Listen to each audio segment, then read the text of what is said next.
Hello everyone, Shinto Bean here playing some more Warhammer Combat Cards Ranked Mode. For this match we'll be playing as Space Marines who are nearly at 2,700 trophies in Ranked, and we're going to be using Watch Captain Artemis. If you updated the game with the latest patch, you will find that Artemis now has a new animation for his special rule, which occurs every time you deploy a Space Marine, deals percentage-based damage to a random enemy.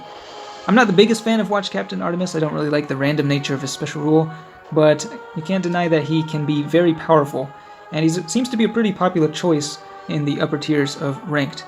Now, for this deck that I'm using, it would be a pretty frustrating one to play against. We've got plenty of shields in here. Got Tigurius at level 4 with triple shields, also Tor Garadon, powerful melee, a tanky bodyguard with 3 shields as well. The Blood Angels Assault Terminator. If I upgrade it one more time, he could have 3 shields, but I'm just keeping him at 2 for now.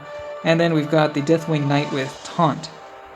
And then for the bottom row, we've got a bunch of ranged units in here, the Hellblaster, and then 2 barrage units, the Dark Angels Aggressor and Blood Angels Terminator, and then finally Malkan Pharaohs, who has Regeneration.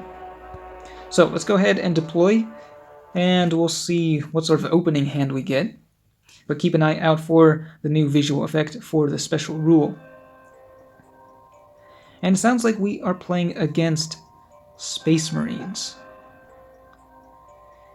And what do you know? The enemy is also Watch Captain Artemis. So they have the higher initiative, so they're actually going first. We'll see how similar of a deck they are running. They do have the Blood Angels Terminator there. Because it has shields, I think we want to put down our barrage unit. So we'll see the special rule activate here. Got the visual effect going off. So there's a little animation that occurs over the icon, as you can see. We'll see it occur on the enemy side as well. And then the unit that takes damage gets this sort of, I don't even know what it is exactly that's happening, but it looks pretty cool. It looks better than the glowing noodle. So I'm happy with it. So there we go. Of course, his special rule tends to not be as good. It doesn't have as much of an effect at the beginning of the game because the AI tends to deploy their lower health units, and because it's percentage based, it does a lot more damage to the high health units. Now they're going to start off with a pretty powerful melee attack here, dealing a lot of damage thanks to the scout from the Cyber Wolf.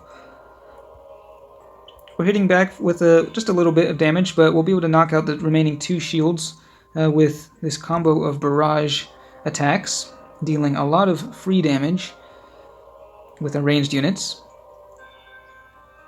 Deathwing Terminator in the center lane has Death Blow, so that'll be dealing damage when it dies. And here comes the next bodyguard. Okay, that's a pretty good choice, I gotta say. We've got now Stormcaller, able to deal lots of psychic damage, and they are debuffing the range. That's actually a pretty good combo as well, putting the Assault Terminator down with the Psychers. I only have one Psyker, of course. It's Tigurius, and he has not shown up yet. So we'll continue with the barrage attacks, and just, okay, almost able to destroy that Terminator with the splash damage, but that Death Blow actually did quite a bit of damage there. And I'm afraid the Psionic Blast is actually, was it going to take down the Aggressor?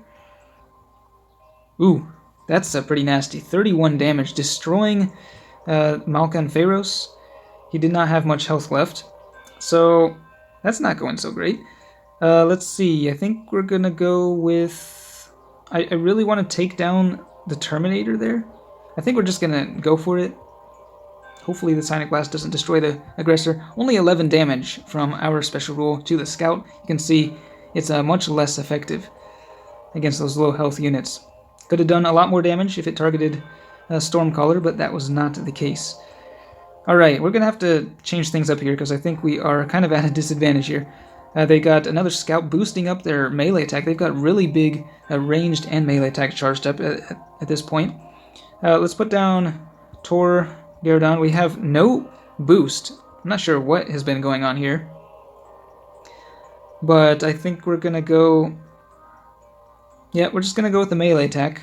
Put down the Deathwing Knight. See what we can do.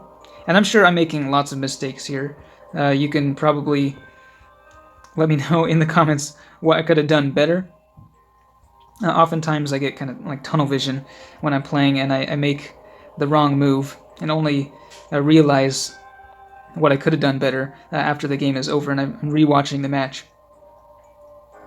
Alright, so the Psionic Blast knocked out one of the shields on Tor, and the main Psychic attack finishes off the Deathwing Knight. Really not going too well. Now, the enemies are at low enough health that I think we're going to kill them no matter what, even without the special rule, but we'll see what it hits anyway.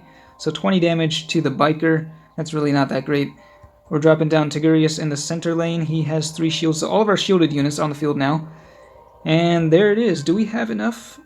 We don't actually have enough to actually kill them. This is kind of sad, to be honest. But we're going with the melee attack, finishing off Njal Stormcaller. The Biker has 6 health remaining. And their final 2 bodyguards will deploy. Will they be more Psychers? They've got Tor as well. 40 damage to our Tor. And then Mephiston. Okay, he's actually a pretty powerful choice. He's also, he's got a powerful Psychic and melee attack. Massive attack there. Huge melee attack that had been charging up for a very long time. Fortunately, all of that damage, that's like over 360 damage just from those 2 guys, it was completely blocked by the shields, and that is the beauty of the shields. Now we got Tigurius across from their Warlord, and with a charged up Psychic attack, we'll be able to deal a lot of damage here with no retaliation. Also be able to debuff their melee attack. Now Mephiston does get to attack back with the Psychic damage, but that's just going to get blocked again by the shield. So I'm not sure what exactly we did right, but we must have done something right because we are winning by a huge amount here.